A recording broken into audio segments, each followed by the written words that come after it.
Les patriarches, Don Jean de Montléon, livre 1. Chapitre 16.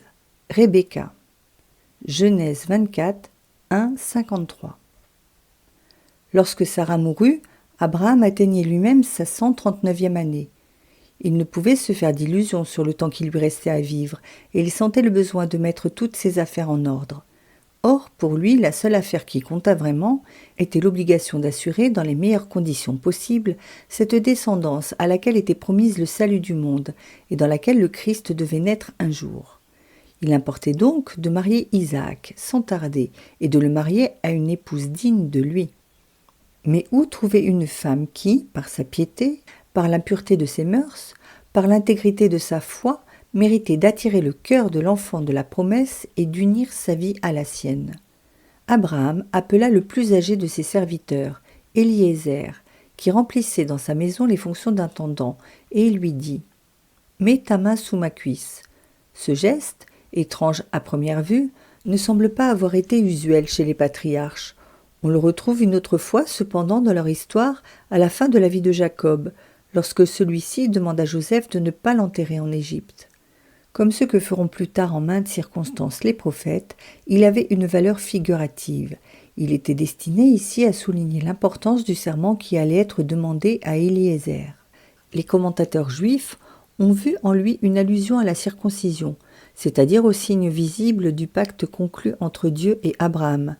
Mais les pères de l'Église pensent plutôt que la cuisse doit être considérée comme le symbole de la puissance génératrice des patriarches, de la descendance qui devait en sortir et du Christ qui en serait le couronnement.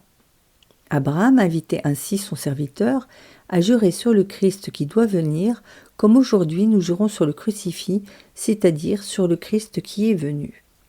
Et l'engagement qu'il lui demandait de prendre, sous cette forme solennelle, était le suivant. Que tu ne prendras aucune des filles des Cananéens, parmi lesquelles j'habite, pour la faire épouser à mon fils, mais que tu iras dans ma terre, là où sont mes parents, et que tu prendras là une épouse pour mon fils Isaac. En effet, il ne pouvait être question pour le patriarche de chercher une belle fille parmi les indigènes, gens grossiers, adonnés au culte des idoles, et dont les livres saints eux-mêmes plus tard révéleront les mœurs corrompues. D'autre part, ce modèle d'obéissance ne se croyait pas le devoir non plus de se tourner vers son ancienne patrie, la Chaldée, puisque le Seigneur lui avait ordonné d'en sortir de corps et de cœur. Alors, il songeait à la famille de Nachor, son frère, qui, elle du moins, était restée fidèle au culte du vrai Dieu et qui gardait des mœurs pures.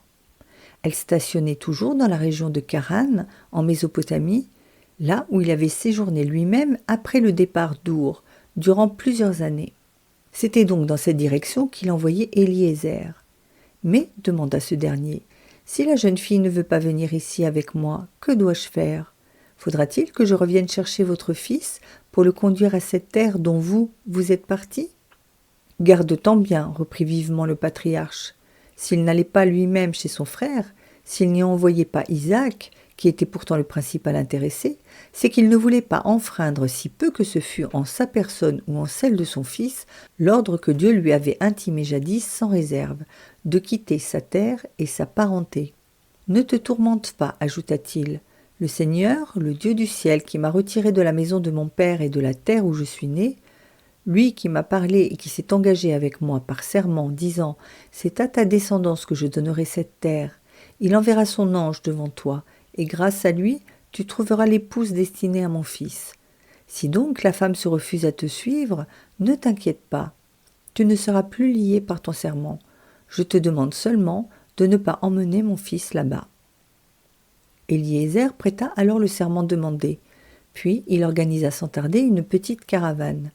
Il fit préparer 10 chameaux, choisis parmi les meilleurs, et se munit d'objets précieux, de vases d'or et d'argent, de bijoux et de riches étoffes, qu'il prit dans les coffres de son maître pour représenter dignement celui-ci. Dès que tout fut prêt, il se mit en route et se dirigea tout droit vers le lieu où résidait Nachor.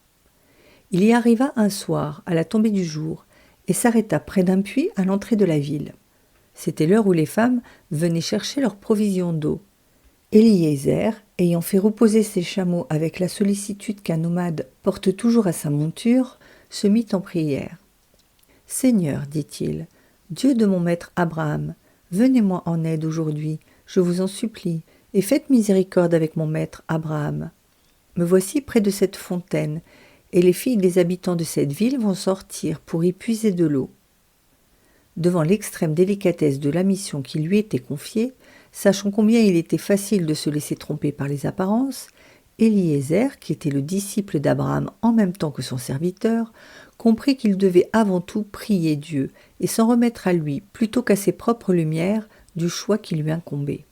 « Que donc, la jeune fille, continua-t-il, à laquelle je dirai « Veuillez pencher la cruche que vous portez, afin que je boive, et qui me répondra « Buvez, et je donnerai à boire à vos chameaux », que celle-là soit celle que vous avez destinée à votre serviteur Isaac, et par là je comprendrai que vous avez fait miséricorde avec mon maître. » On pourrait se demander ici si ce n'est pas tenter Dieu que de lui adresser une telle prière, de fixer le signe qu'on attendait de lui, de présumer que la femme qui remplirait les conditions posées serait précisément celle qui devait être choisie.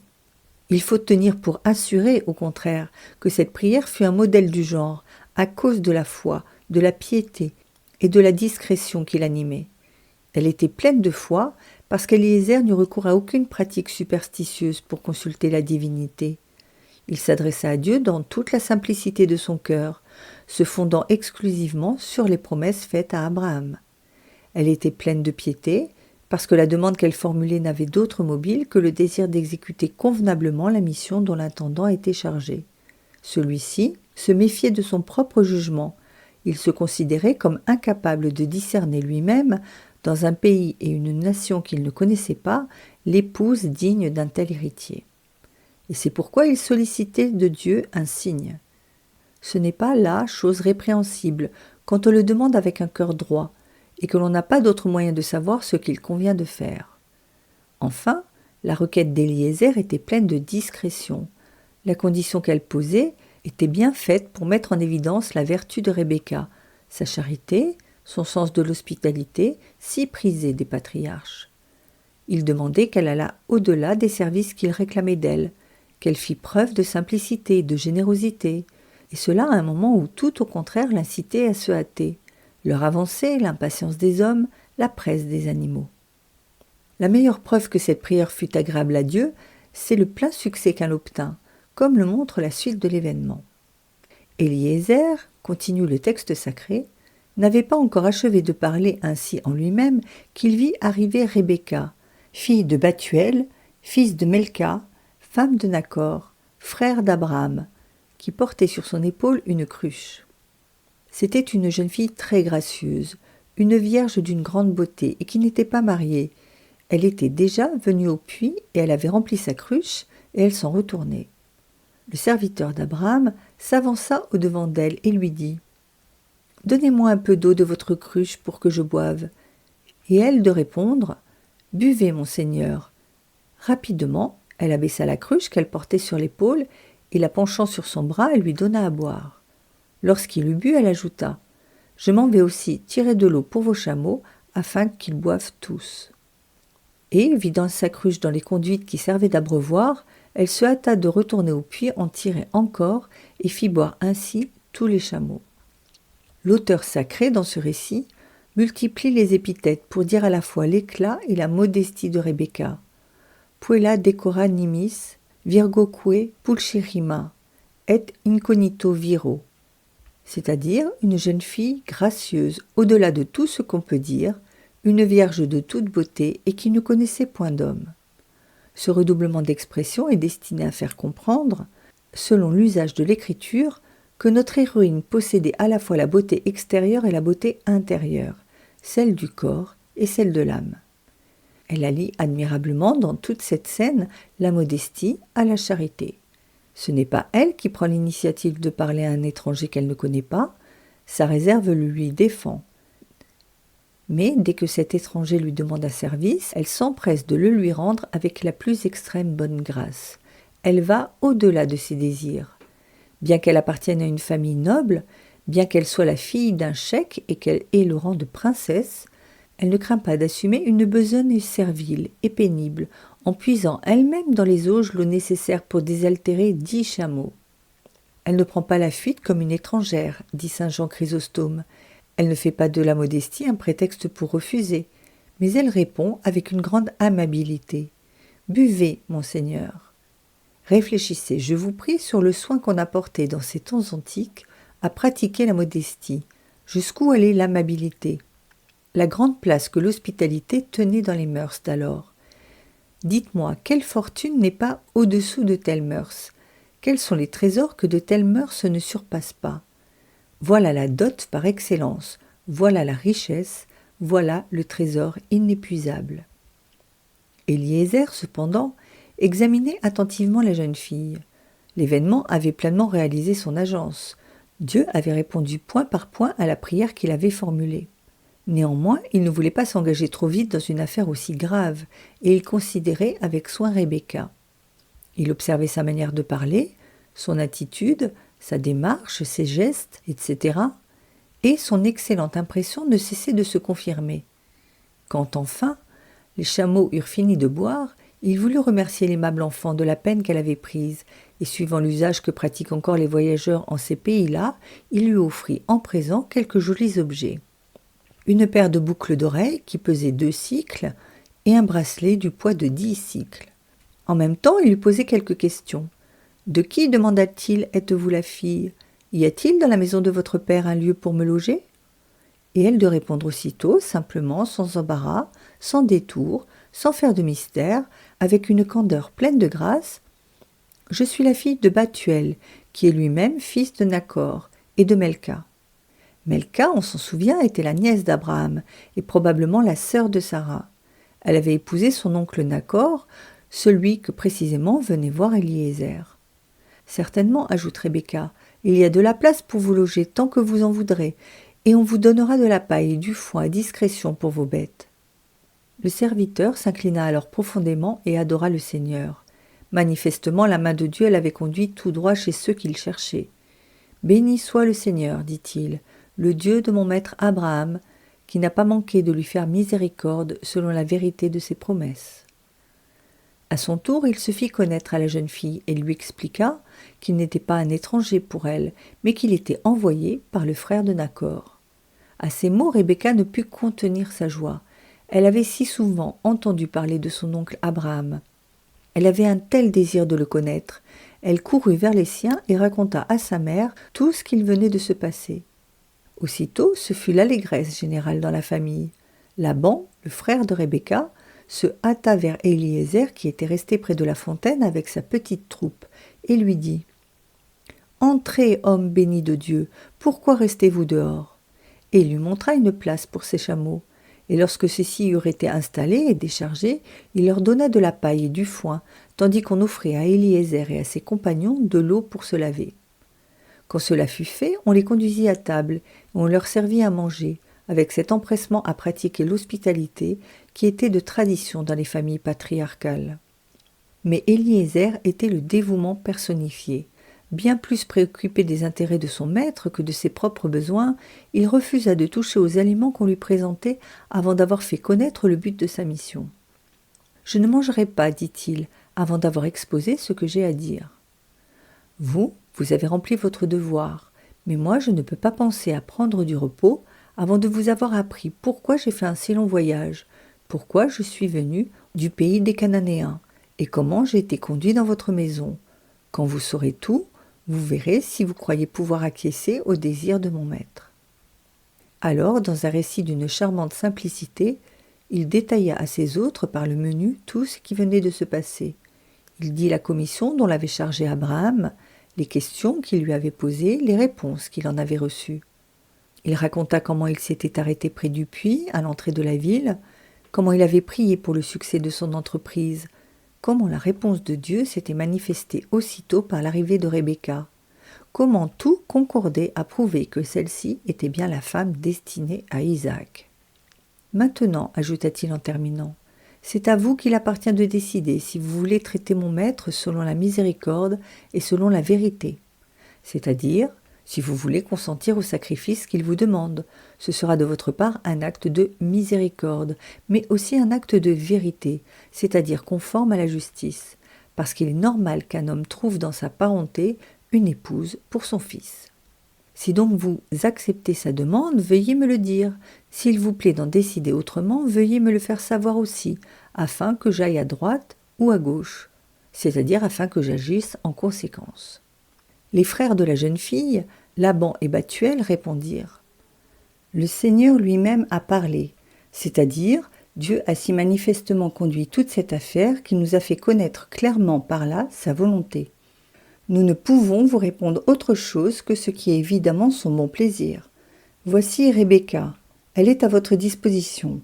Prenez-la avec vous et partez, et qu'elle soit l'épouse du fils de votre maître, ainsi que l'a dit le Seigneur. » En entendant ces paroles qui l'assuraient du succès de sa mission, Eliezer se prosterna et adora le Dieu Tout-Puissant. Puis il offrit à Rebecca, au nom de son maître, de nouveaux présents, et cette fois de grands prix, vêtements précieux, objets d'or et d'argent, etc.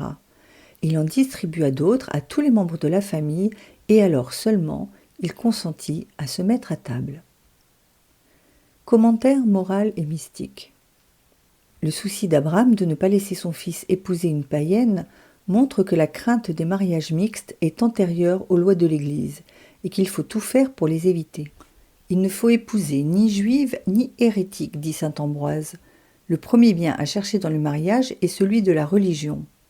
Abraham, dit saint Jean Chrysostome, ne cherchait ni les richesses ni les serviteurs, ni tant et tant d'arpents de terre, ni la beauté extérieure, mais il cherchait la beauté de l'âme et la noblesse des mœurs.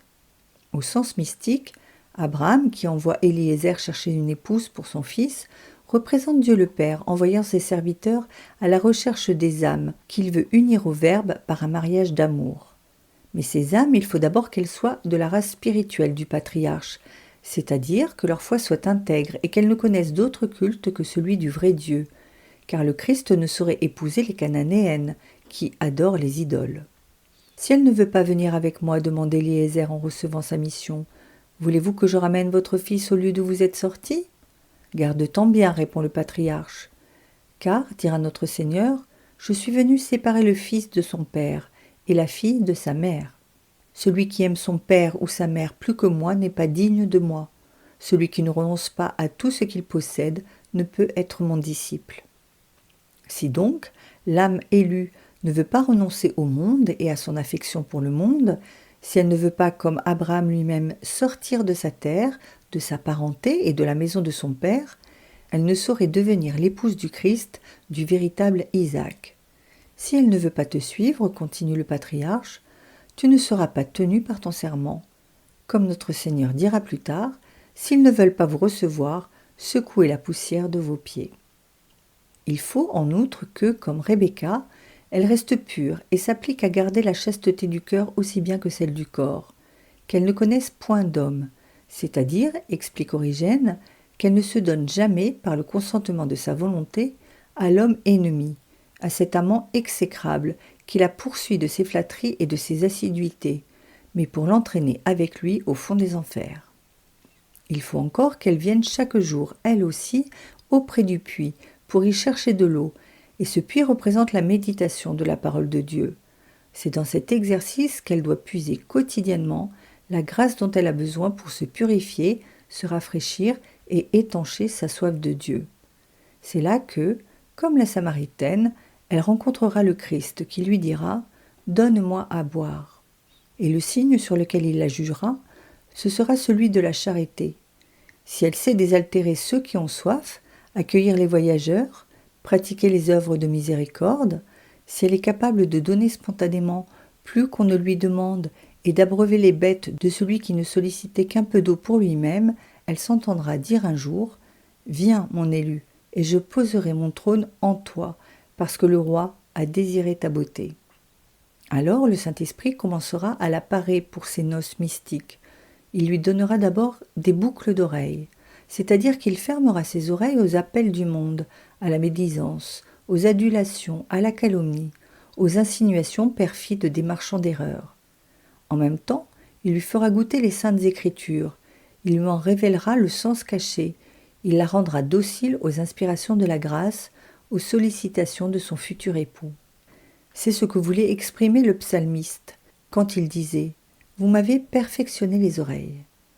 Dieu prend ainsi possession de son cœur, parce que le cœur, dit saint François de Sales, respire par les oreilles. Ces boucles pèsent 2 cycles, parce que toute la science que l'âme reçoit ainsi l'entraîne comme un poids vers le double précepte de la charité, d'amour de Dieu et celui du prochain. Amor meus pondus meum. Mon poids, c'est mon amour, dit saint Augustin. Le Saint-Esprit lui donne aussi des bracelets. Il lui passe des menottes aux mains, mais des menottes d'or. Il enchaîne toute son activité à la pratique de la volonté de Dieu et avant toute chose à l'observation des 10 commandements. C'est pourquoi les bracelets pèsent 10 cycles.